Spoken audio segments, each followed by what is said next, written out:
And those of you who stayed up last night to watch the Rams and Eagles, boy, you were treated to a show on the ground, one of the greatest games in the history of fantasy football, by the way. Saquon Barkley with a 50 spot yesterday. Incredible.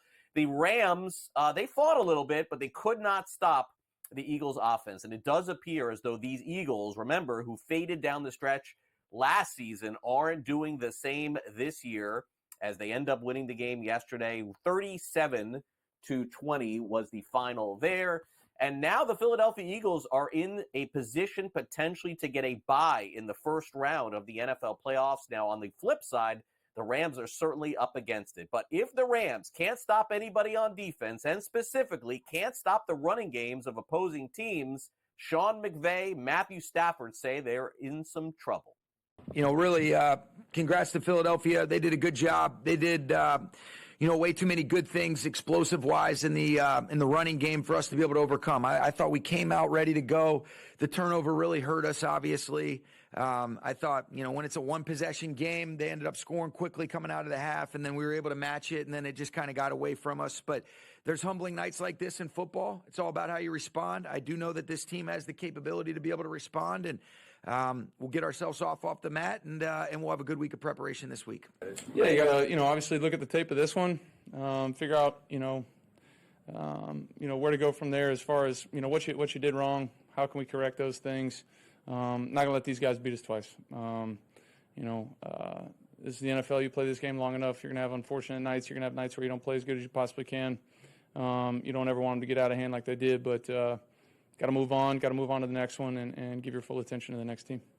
Meanwhile, the Philadelphia Eagles, probably the best offseason acquisition of any player in the NFL, has got to be running back Saquon Barkley. Running for a lot of yards and in the process making these moves that we never see from players in the NFL. He's amazed as head coach Nick Sirianni. For those types of runs. Yeah, he on the first play of the second half, he makes a cut that I didn't think anybody else could make. Like, he just stopped on a dime. We blocked it really well. Jordan Mailata did an awesome job on the backside. Landon did an awesome job on the backside because we ran an outside zone, and we were able to cut the backside off. And so, first and foremost, to get into the open field, it started up front. It started on the front side, then obviously what we did on the backside. And then he made this cut that, man, he put his left foot in the ground and went around the edge, and then he just hit the gas. And it looked like I couldn't tell, but it looked like we had some guys hustling downfield to get the blocks. But man, when you have the type of quickness, lateral movement that Saquon has, with the ability to accelerate and the speed to finish, and the power to break it through an arm tackle, he's got everything you look for in a back. He's been awesome, and he was awesome tonight. Once again, Saquon Barkley and the Eagles surging. Maybe the team to beat, though, in the NFC and the NFL are the Detroit Lions. They won their 9th straight game yesterday. They're now 10-1 on the season as they take out the Indianapolis Colts 24-6, easily covering the 7.5-point spread.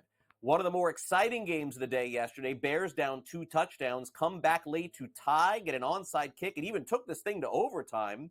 They fall short by a final of 30-27. Incredible performance late by Caleb Williams and company, but the Vikings hang on to get the win. Carolina Panthers, hey, Bryce Young had a really good game yesterday. They fought Patrick Mahomes and company right down to the wire. Chiefs 10.5-point favorites. They eke this one out with a Butker field goal late, 30-27. Key play in the game late was not the arm of Patrick Mahomes, but Mahomes running the ball late to put them in field goal position. Yeah, we expected a man coverage. They got into a type of match zone. So they covered up our routes, and I got out to the left, and at that point in the game, yards were more important than getting out of bounds. And so with the 3 timeouts, I tried to just cut through, and I think it was Justin Watson. I haven't seen the video, but I thought he got a great block. I think it was him, and I was able to get down the field and get out of bounds. Kind of fumbled out of bounds, but I got out of bounds, and so I got us in field goal range. Yeah, I think it's just certain times in games. It's not like I pre-plan that stuff. It's just whenever it comes down to it, and you got to make the play. I feel like I try to go out there and make the play, and that's why I feel like it happens kind of later in games sometimes than in the playoffs. You don't want to slide. You have to kind of put your body out there, knowing that you can take hits and stuff like that. But we've been able to make some big runs and some big moments. Washington Commanders yesterday, 10.5-point favorites against the Dallas Cowboys. Not only did they not cover, they didn't even win the game outright. The Cowboys end up winning this one by a final of 34-26. Washington did rally late to get this game in position to tie with under a minute to go, but the Cowboys ran back a kick for a touchdown, and that ended up being the final, 34-26 yesterday. In terms of the NFC West, it's a little bit murkier than it was 24 hours ago. The Seattle Seahawks end up beating the Arizona Cardinals 16-6 yesterday. Seattle wins, they cover, and now all of a sudden, who's going to win this division? Who knows? It may not be the San Francisco 49ers. Without Brock Purdy, they do not come close at Green Bay. 38-10, the final, as the Packers surging toward the playoffs, and San Francisco probably has to win out. We'll see if Brock Purdy ends up playing this week. Meanwhile, the Miami Dolphins are headed in the right direction. They dismantled the New England Patriots 34-15. Patriots scored a couple of late touchdowns to make this game closer than it would appear. Mike McDaniel, the head coach, likes the way things are going and trending. I think it was another game where, you know, he's found a way to improve the way that he plays the position throughout the game. So in previous years, you know, we just spent a lot of time talking about the most monumental thing that you have to overcome as a quarterback is playing the position regardless of the ebbs and flows of emotion. So not changing how you play based upon positive or negative results and letting every play stand on its own.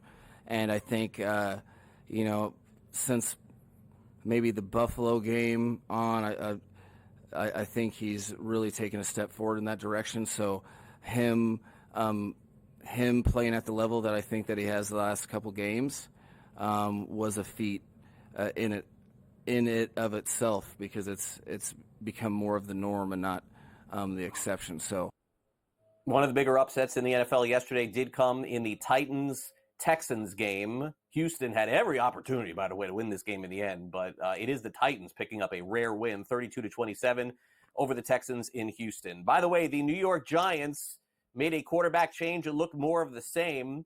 Buccaneers smashed them 30-7, the final in that game. The Harbaugh Bowl is tonight. Ravens and Chargers. Ravens 2.5-point favorites.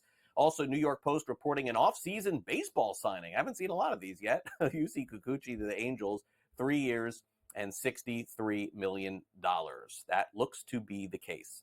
Also in college football, Quinn Ewers looks like he's avoided a major injury as Texas is trying to get themselves into good position in the college football playoff. They end up beating Kentucky. Ewers probably going to play this week. 3 losses for Alabama. They end up losing again. This time it's to the Oklahoma Sooners. In all likelihood, Alabama on the outside looking in for the college football playoff. Same could be said for Mississippi. They lose to the Florida Gators, final 24-17 on Saturday. Kansas Jayhawks with another upset. This time it's against the Colorado Buffaloes, as the Buffs were looking to get in that college football playoff, still to be determined, 37-21. And the wildest game of the college football weekend, Auburn beats Texas A&M 43-41. It required 4 overtime periods to get to the end result there. Welcome back to Newswire here on SportsGrid. We got Pat Evans in the house from Legal Sports Report. Oh my gosh, is it possible that sports betting is not coming to Missouri? We're going to dive into that as we begin the show here. That's not what I wanted to start off the show with. What I do want to start off the show with, Pat, is Happy Thanksgiving coming to you and your family. Are the plans in-house this year, out of house? I know usually you're on the road, I think, for Thanksgiving. Yeah, well, thankfully, my parents live about a mile away, so I'll be at their house this year. And, you know, being a Michigander, we're really excited about the Lions, who, of course, play every Thanksgiving. And this year feels a lot like the Cubs in 2016. I'm a big Cubs fan here in West Michigan.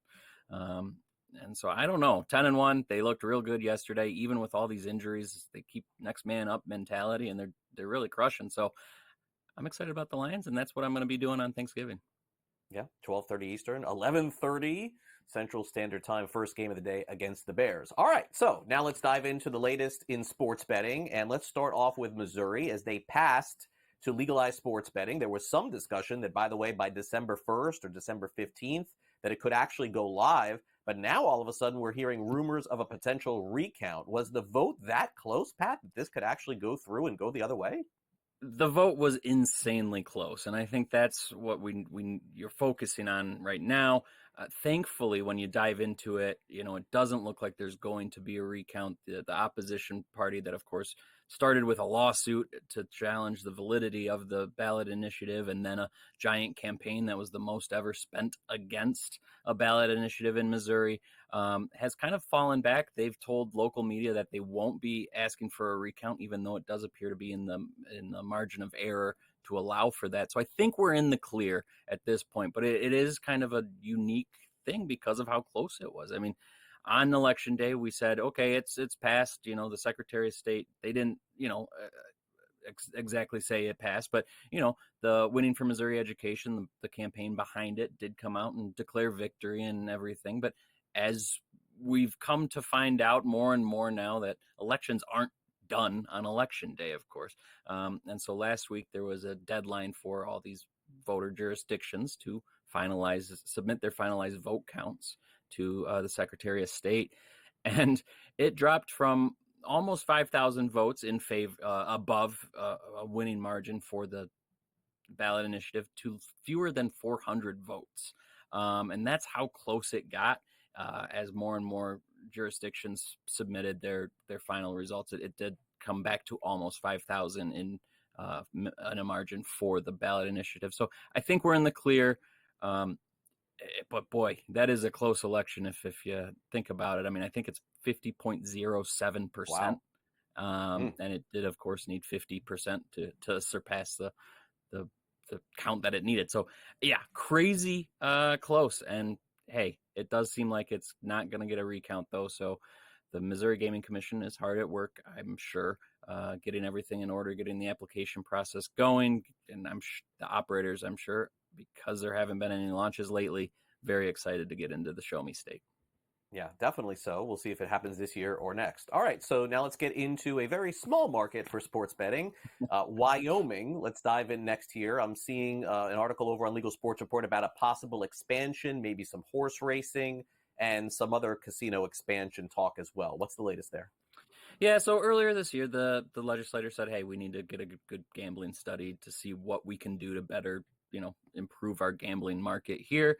And as we know, as we've talked about at length, the next kind of phase of gambling expansion in the U.S., now that sports betting is in pretty much every market that it will be, is online casino.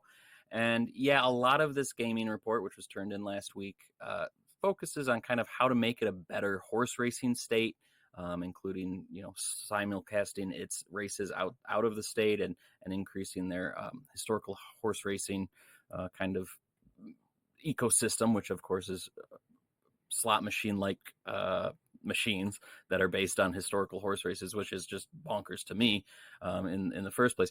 But there was also kind of a lot of talk about online gambling expansion. It does say, hey, this is probably a good way to make a lot of tax revenue.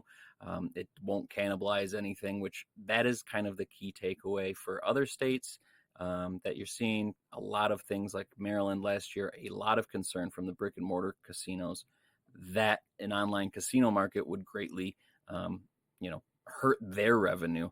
And so that's kind of a big takeaway from this report. I would expect some legislators to introduce online casino legislation sometime early next year in the early session and see if it gets anywhere. We'll see. It is a very small state, to your point, the small state in the union by population.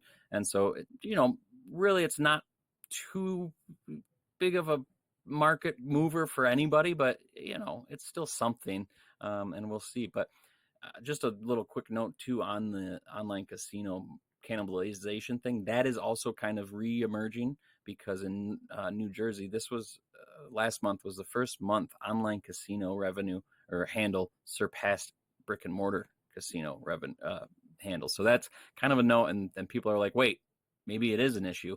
So that's going to be something to watch in the future and kind of see some analysts and how they're taking that number in New Jersey. And finally, what would happen if sports betting was legalized in the state of Texas? I saw this study that you guys posted over at LSR. I mean, the numbers are pretty staggering here. If I'm not mistaken, their projection is a potential $32 billion industry with a B. I mean, Pat, that is huge. How can't Texas get this done? I mean, that would be probably the largest market. I mean, I think at this point that is the largest market of sports betting that would be in the U.S. And yeah, it's just, I think that's the takeaway. The Eilers and Krychek was commissioned by the Texas Sports Betting Alliance to do this kind of market research. They first did it in 2023. Then they came back and did it again. And yeah, they increased their potential, their estimated handle by 43%. And that's based on things like the ramp up of Maryland and Ohio, how quickly those markets matured. That's kind of how they came to that conclusion, along with a few other things. And yeah, I think what that says is this is going to be a market that the focus is turned to. Of course, we've got some states that are very close, that very likely could legalize next year, if not the following year, with Minnesota, Georgia, even Alabama. We're hearing a lot about kind of some rumblings there. But Texas, with the potential to be the largest market, you're putting a lot of spotlight on that. And I think the market is going to look at that even harder than they have been. Of course, we know that 2025 is very unlikely because of Lieutenant Governor Dan Patrick, who's been very adamantly against gambling. But, you got to lay the groundwork, and the sportsbook industry has already done a lot of that. But I think this report will say, hey, we got to really double down on that and get this live sooner rather than later, even if that is 2027. All right. Makes a lot of sense, Pat. All right. Well, Pat, you and I will see each other, I believe, next week back here on the show. I know Thanksgiving is coming for you and for me too. Great to have you back here on Newswire. Thanks for coming on. Thanks as always, Craig.